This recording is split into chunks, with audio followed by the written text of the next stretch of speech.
Você já viu como um passarinho alimenta os seus filhos ainda no ninho? Se não viu ainda, eu te convido a observar na natureza como esse processo da alimentação acontece. A mãe busca na natureza a minhoca, o alimento necessário para suprir o seu filho, que está lá no ninho, incapaz de voar, não sabe, não tem condições de buscar o seu próprio alimento. E ela permanece o tempo todo do ladinho dele até que ela veja que ele está apto a poder voar. Mas o que isso tem a ver com a alimentação infantil? O que isso tem a ver com o meu filho? Eu sou a Natália Prado, eu sou especialista em alimentação lúdica, eu sou mãe de 3 e eu quero te ensinar de forma acolhedora, de forma divertida e lúdica, a fazer o seu filho comer melhor, tendo uma boa relação com o alimento e com você. Você conseguiu visualizar esse processo acontecer da alimentação do pássaro no seu ninho? Então, isso acontece com nós mães. Nós temos a responsabilidade, a obrigação de nutrir bem os nossos filhos, de cuidar desse processo alimentar deles.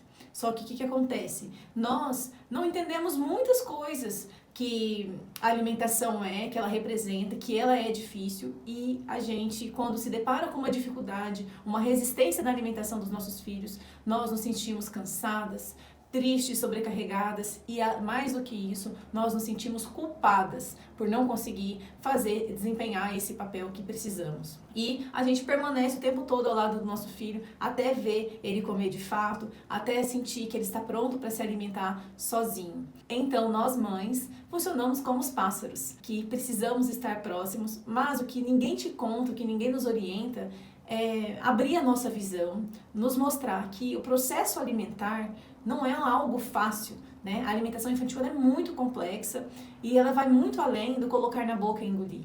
Existem muitas outras coisas, muitos outros problemas, outras dificuldades que estão impedindo o processo da alimentação do seu filho acontecer.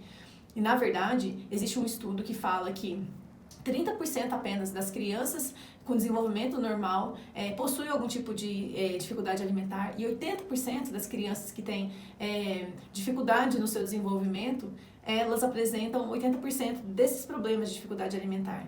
Então, o que eu quero te falar aqui, é que a alimentação é um processo muito complexo. E, na verdade, ela acaba sendo um sintoma de doenças, né? É como se fosse uma comorbidade de outras doenças, que seja do transtorno do espectro autista, síndrome de Down, pacientes que apresentam esofagite eosinofílica, pacientes que têm refluxo e muitas outras doenças. Mas o que eu quero te dizer aqui é que nós precisamos olhar para os nossos filhos e compreender o que eles querem nos dizer através do seu comportamento, por meio do seu choro, por meio da sua rejeição a esse alimento. Entender o que está gritando dentro dele que você precisa ouvir quando ele quer dizer eca ou não como. Será que ele está falando eca só à toa? Será que não existe um problema maior do que os seus olhos podem ver? Porque as dificuldades alimentares, ela é como um iceberg. Você consegue só enxergar a pontinha do iceberg. Existe uma infinidade de problemas embaixo que nós não conseguimos enxergar e que muitas vezes precisamos de ajuda, precisamos recorrer a profissionais que nos ajude e nos oriente e nos dê uma dose de esperança e alivia essa sensação de incapacidade, essa sensação de culpa, e isso não é bom. Então aqui, eu quero que você tome nota e anote tudo isso que eu vou falar aqui agora para você entender de uma vez por todas o porquê é tão difícil alimentar um filho, porquê é tão complexo a alimentação infantil.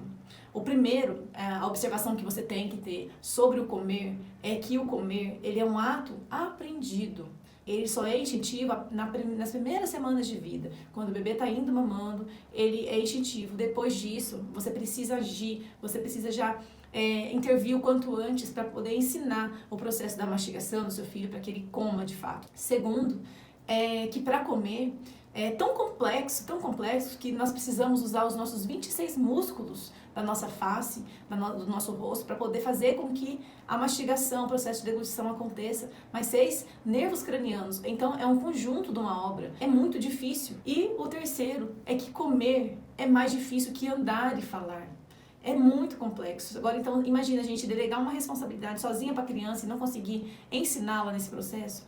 A gente ensina a criança a andar, a gente fornece todos os tipos de recursos para a criança fortalecer a perninha, para que ela consiga dar os primeiros passos. Nós incentivamos na fala mamãe, fala papai, e fazemos de tudo para poder fazer com que ela fale logo. E no momento da refeição, na hora do comer, a gente não fica atento, nós não ensinamos. Então, Esse terceiro passo é para você entender que toda vez que você vê seu filho andando, seu filho falando, lembre-se que comer para ele também está sendo difícil. O quarto é que o comer, ele é tão complexo que ele envolve todas as funções do seu corpo e todos os sentidos estão envolvidos, desde a audição, ao tato, ao paladar, ao olfato, tá tudo sentindo, tá tudo envolvido, é muito complexo. E o último, que comer, ela é a terceira prioridade do nosso corpo. Depois da respiração e do controle cerebral, entra o comer. Então, você consegue perceber o quão difícil é?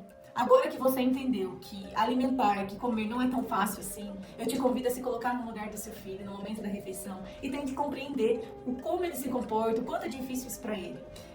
E para a gente ajudar mais famílias e criar uma geração de crianças nutridas e amadas, eu quero que você compartilhe, que você marque mães, que você esteja comigo nessa, uma pela outra, pegando na mão da outra e ajudando para proporcionar um futuro melhor para os nossos filhos e uma maternidade mais leve pra gente.